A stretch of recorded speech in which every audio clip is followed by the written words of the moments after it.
The power grid fails at 9:47 on a Tuesday morning. Within 3 hours, the first grocery store in your city runs completely out of bottled water. By nightfall, every major retailer within a 20-meter radius has been stripped bare. But the real crisis doesn't start with empty shelves. It starts 72 hours later when the hidden dependencies of modern urban life begin to collapse in ways most people never anticipated. This is the window that separates temporary disruption from systemic breakdown. And almost nobody understands what actually happens during those 3 days. Most people believe that supply chain failure means you can't buy things anymore. That's the surface problem. The deeper issue is that modern cities aren't designed to function independently for even a single week. Every system depends on constant replenishment. Your grocery store doesn't have a warehouse in the back. It has about 3 days of inventory on the shelves, and that's under normal shopping conditions. The store itself is the warehouse. This model is called just-in-time logistics, and it's engineered for efficiency, not resilience. When the supply chain stops, the buffer disappears almost immediately. Here's what most survival advice gets wrong. People focus on hoarding supplies or securing their homes. Those matter, but they ignore the cascade. The real threat isn't that you'll run out of food. It's that the infrastructure supporting sanitation, water treatment, medical services, and civil order will degrade faster than you think possible. These systems don't fail all at once. They fail in sequence, and each failure accelerates the next one. Understanding this sequence is the difference between preparedness and panic. Let's start with water because it's the first domino. Most people assume that if the power goes out, they'll lose water immediately. That's not quite accurate. Municipal water systems have backup generators and elevated storage tanks that use gravity to maintain pressure. In many cities, you'll still have running water for 12 to 24 hours after the grid fails. The problem is what happens after that. Water treatment plants require electricity to run pumps, filtration systems, and chlorination equipment. Even with generators, fuel supplies run out fast. Most facilities keep enough diesel to run for 3 to 5 days maximum. After that, untreated water starts entering the distribution system. Here's the hidden piece. Even if water keeps flowing, it won't be safe to drink. Treatment plants can't function without chemicals, and those chemicals arrive on trucks. Chlorine, fluoride, and coagulants are delivered weekly or bi-weekly under normal conditions. When transportation stops, treatment quality drops within 48 hours. You might turn on your tap and see clear water, but it's carrying bacteria, viruses, and parasites that weren't there 2 days ago. People will drink it anyway because they don't understand the invisible timeline of contamination. Now, layer in human behavior. The average person uses 80 to 100 gallons of water per day. That includes showers, laundry, dishwashing, cooking, and toilet flushing. When people realize the supply is threatened, consumption doesn't drop, it spikes. Everyone fills their bathtubs, sinks, and every container they own. This creates a surge in demand that drains elevated storage tanks even faster. The system was never designed for that kind of panic draw. Pressure drops, pipes drain, and within 36 hours, most neighborhoods lose water entirely. But losing water doesn't just mean you're thirsty. It means sanitation infrastructure collapses. Modern toilets require water pressure to function. When the water stops, sewage systems back up within hours. People don't think about this because it's invisible under normal conditions. Your waste doesn't just disappear. It flows through pressurized pipes to treatment plants that also require electricity and chemicals to operate. When those plants go offline, raw sewage starts accumulating in the system. In densely populated areas, this creates a public health crisis faster than anything else. The historical precedent is clear. After Hurricane Katrina, in 2005, New Orleans lost water pressure within 24 hours. Sewage backups contaminated entire neighborhoods within 3 days. Cholera and dysentery outbreaks began on day 4. The difference was that Katrina was a localized event. Federal resources could be mobilized from unaffected regions in a widespread supply chain freeze. There's no external help coming.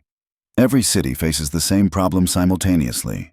Here's where the 72-hour window becomes critical. Most people can survive 3 days without water if they're not exerting themselves. But surviving isn't the same as maintaining functional society. By day 3, dehydration affects cognitive function. People make poor decisions. Desperation escalates, and the systems that prevent chaos. Law enforcement and emergency services are staffed by people who are also dehydrated, hungry, and worried about their own families. First responders don't show up to work when their kids haven't eaten in 2 days. Let's talk about food now because the timeline is longer, but the psychology is worse. The average American household keeps about 3 to 7 days of food at home. That sounds adequate for a 72-hour disruption, but consumption patterns change under stress. People eat more when they're anxious. They also eat inefficiently, cooking large meals out of fear that power for refrigeration might fail. Perishables spoil fast. Refrigerators keep food cold for about 4 hours without power if you don't open them. Freezers last 24 to 48 hours. After that, everything thaws. Meat, dairy, and produce become biohazards. The real problem isn't your personal supply. It's communal behavior. When grocery stores empty out, people start looking for alternative sources. Gas stations, pharmacies, and convenience stores get hit next. Then, restaurants and institutional kitchens. Within 72 hours, every accessible food source in an urban area is gone. What remains is locked behind security gates or defended by owners who understand what's coming. This is when social cohesion starts breaking down. Hunger doesn't make people rational. It makes them primal. There's a concept in disaster psychology called normality bias. It's the tendency to underestimate the severity of a crisis because it's never happened before in your personal experience. People wait too long to act because they expect things to return to normal. They believe the government will intervene, trucks will start moving again, or the disruption will resolve itself. This bias is strongest in the first 72 hours. By the time most people realize the situation isn't temporary, the window for effective action has closed. Now consider medical infrastructure. Hospitals operate on the same just-in-time model as grocery stores. They keep a 72-hour supply of most medications and about a week's worth of critical drugs like insulin and antibiotics. Surgical supplies, IV fluids, and blood products have even shorter lifespans. When deliveries stop, hospitals start rationing immediately. Elective surgeries get canceled first, then non-critical treatments. By day 3, even emergency care becomes selective. Trauma patients, diabetics, and people on dialysis face life-threatening shortages. But the crisis isn't just about supplies, it's about staffing. Medical professionals are human beings with the same needs as everyone else. When their families are at risk, many don't report for shifts. Absenteeism in hospitals during disasters can hit 30 to 50% within the first week. The doctors and nurses who do show up are working exhausted, under-resourced, and facing impossible decisions about who receives care. This is when mortality rates spike, not from the initial disaster, but from the cascading failure of support systems. Here's a detail most people miss. Pharmacies run out faster than hospitals because they serve a larger population with less inventory depth. Prescription medications for chronic conditions, heart disease, diabetes, asthma, run out within 2 days of a supply disruption. People who depend on these drugs face medical emergencies that overwhelm hospitals already operating in crisis mode. The death toll from preventable complications exceeds direct starvation or dehydration in the first week. Let's shift to energy because it's the invisible foundation under everything else. When people think about power outages, they imagine sitting in the dark. That's the minor inconvenience. The major problem is that almost every critical system requires electricity or fuel. Water treatment, sewage processing, hospitals, communication networks, and refrigeration all stop without power. Backup generators help, but they're a temporary patch. Fuel supplies run dry fast. Gas stations can't pump without electricity. Fuel trucks can't deliver without functioning logistics networks. Even if you have a generator, you're looking at 3 to 5 days of runtime before you're in the same situation as everyone else. Here's the compounding factor. Natural gas heating systems require electricity to operate thermostats and ignition systems. In winter, losing power means losing heat. Hypothermia becomes a threat within 24 hours in cold climates. People burn furniture, books, and anything flammable to stay warm. This leads to house fires in neighborhoods where fire departments are already overwhelmed or non-operational. Carbon monoxide poisoning from improper indoor heating kills more people than freezing in most winter disasters. Communication infrastructure fails faster than people expect. Cell towers have battery backups that last 4 to 8 hours. After that, they go dark unless they have generators and fuel. Landlines are more resilient, but depend on central switching stations that also require power. Within 48 hours of a grid failure, most people lose the ability to call for help or coordinate with family. This isolation compounds every other problem. You can't know if aid is coming. You can't organize with neighbors. You can't get accurate information about what's happening beyond your immediate area. The psychological impact of communication loss is underestimated. Humans are social animals. We manage fear through information and connection. When both disappear, anxiety turns into paranoia. Rumors spread faster than facts. People make decisions based on incomplete or false information. This is when conflicts escalate over resources that might not even be scarce. Someone hears that a store 3 blocks away still has food. A crowd forms. Violence erupts. The store was already empty. The whole confrontation was based on a rumor. But now people are injured or dead. Now we need to talk about security and civil order. Police departments and emergency services operate under the assumption that infrastructure works. When it doesn't, their effectiveness drops dramatically. Officers can't communicate without radios. They can't respond without fuel. They can't maintain order when they're facing the same resource scarcity as everyone else.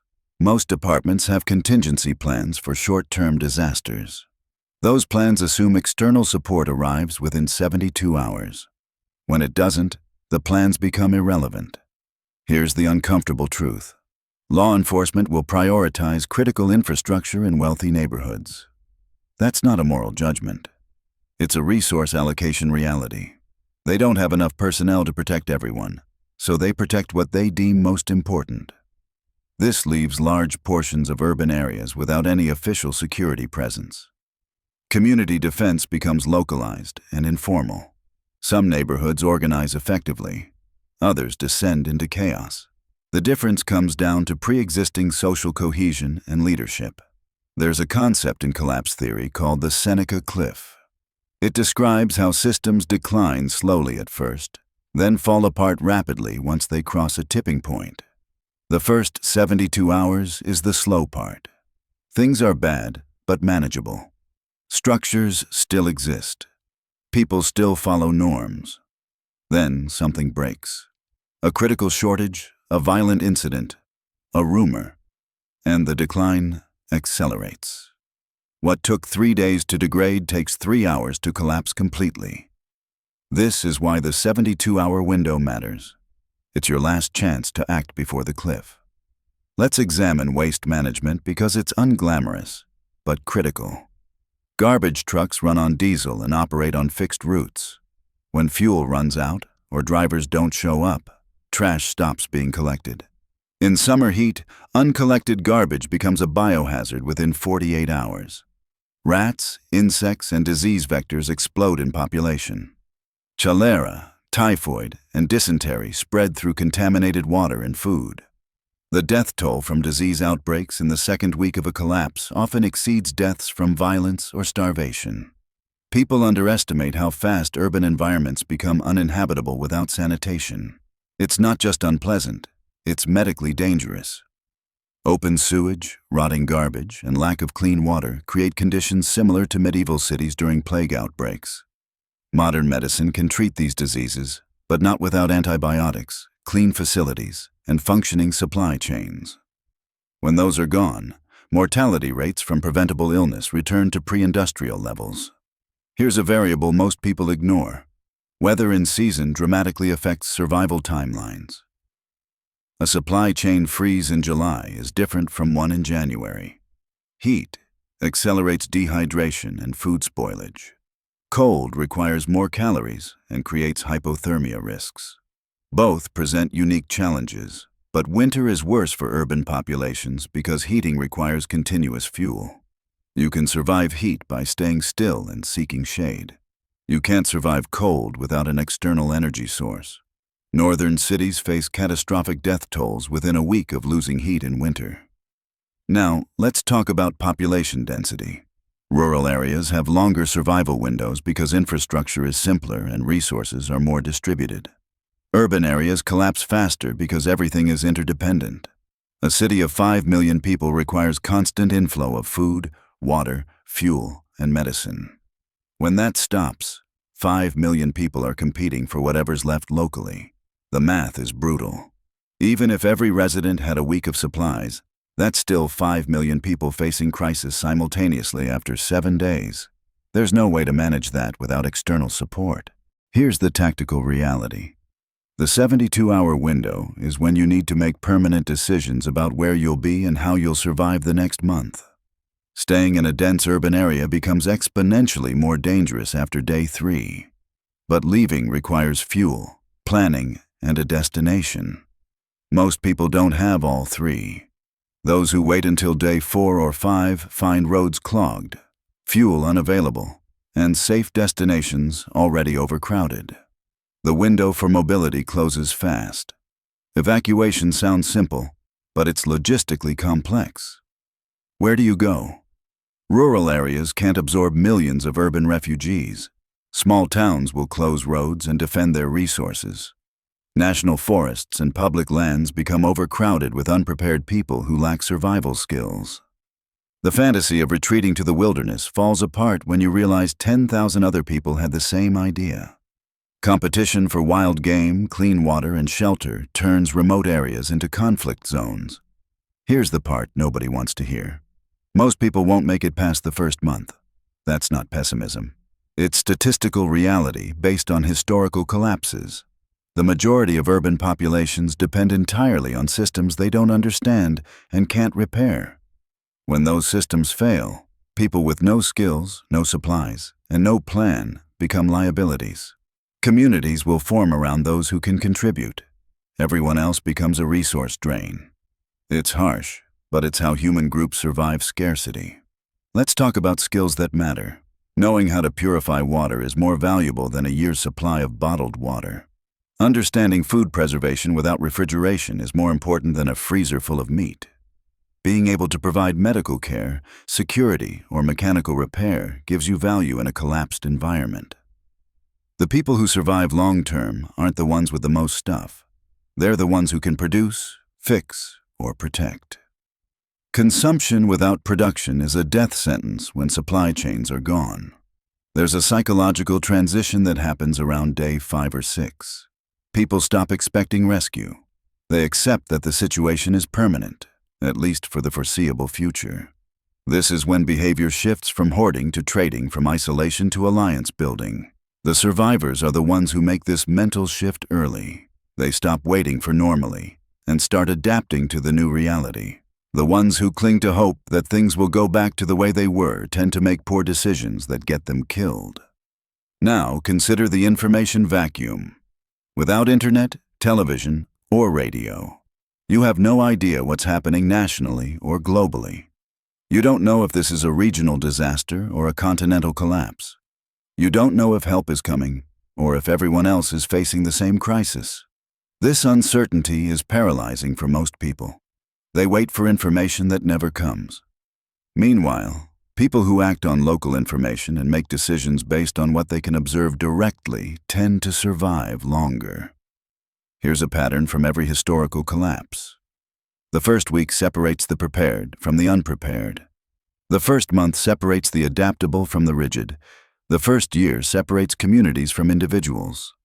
Nobody survives long-term alone. You need a group, but groups require trust, skills, diversity, and shared resources. Building that takes time. If you wait until after the collapse to find your people, you're already behind. The relationships you have before the crisis determines your options during it. Let's address the elephant in the room: violence. It doesn't explode immediately.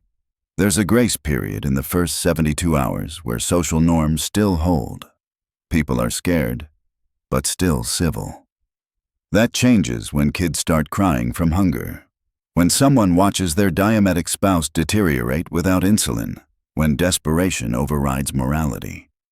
This is when you see looting turn into home invasions, when theft becomes robbery, when conflicts over resources turn lethal.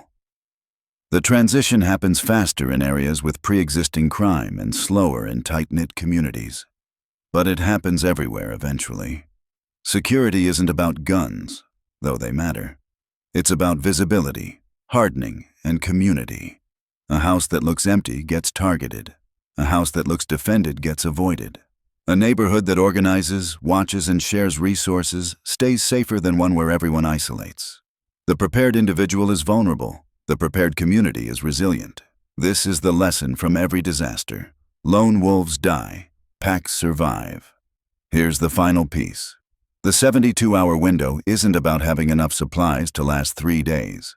It's about understanding that 3 days is when the consequences of an action become irreversible. It's when clean water becomes contaminated, when food supplies are exhausted, when medical infrastructure fails, when communication goes dark, when security breaks down. When the possibility of easy solutions disappears after that window closes, survival becomes a grind of difficult choices and shrinking options. The people who make it are the ones who see the pattern before it completes. They recognize the trajectory in the first 24 hours. They act while everyone else is still processing. They secure water while others are buying snacks. They leave the city while others are waiting for official instructions. They form alliances while others are still trusting that systems will recover. The difference between survival and casualty is often just a 12-hour head start. This isn't about fear. It's about pattern recognition. Supply chains are fragile. Cities are dependent. Systems are interconnected. When one fails, others follow in predictable sequence. The 72-hour window is real. It's documented. It's repeatable. And most people won't recognize it until it's already passed. The question isn't whether you'll face this scenario. The question is whether you'll understand what's happening while there's still time to act.